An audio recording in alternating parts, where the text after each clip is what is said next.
हरा धनिया और पुदीना ज़्यादा दिन ताज़ा रखने के लिए गिलास में ठंडा पानी डालकर इसमें हरा धनिया या पुदीना खड़ा कर दीजिए और फिर इसके बाद फ्रिज में रख दें।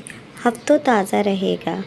हरी चटनी का रंग फ्रेश ग्रीन रखने के लिए चटनी पीसते वक्त 1 खाने का चमचा सिरका और 1 चाय का चम्मच तेल डाल लें। चटनी बिल्कुल हरी रहेगी।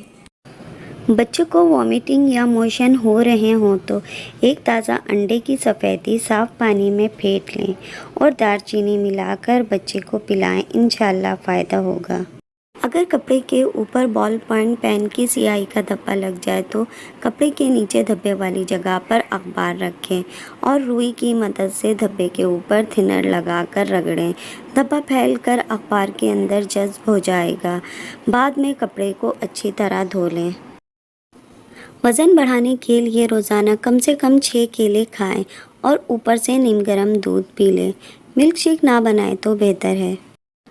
जिस्म की कमज़ोरी और खून की कमी को दूर करने के लिए ये रेमेडी इस्तेमाल करें। सिया मुनक्का, आलू बुखारा, मिश्री, इंजीर, ये सब चीज़ें 10-10 तोला लेकर सबको पीस कर 8 खुराकें बना लें और 1 खुराक रात को पानी में भिगो दें और सुबह निथार कर खाली पेट पी लें। अलसी के बीज इंसानी सेहत के लिए बहुत मुफीद हैं। रोज़ाना अलसी के बीज 1-2 चम्मच खाने से कैंसर, दिल की बीमारियां, जोड़ों का दर्द, जिल्द की मुख्तलिफ बीमारियां, सर्दी, ज़ुकाम और ज़हनी बीमारियों से राहत मिलती है।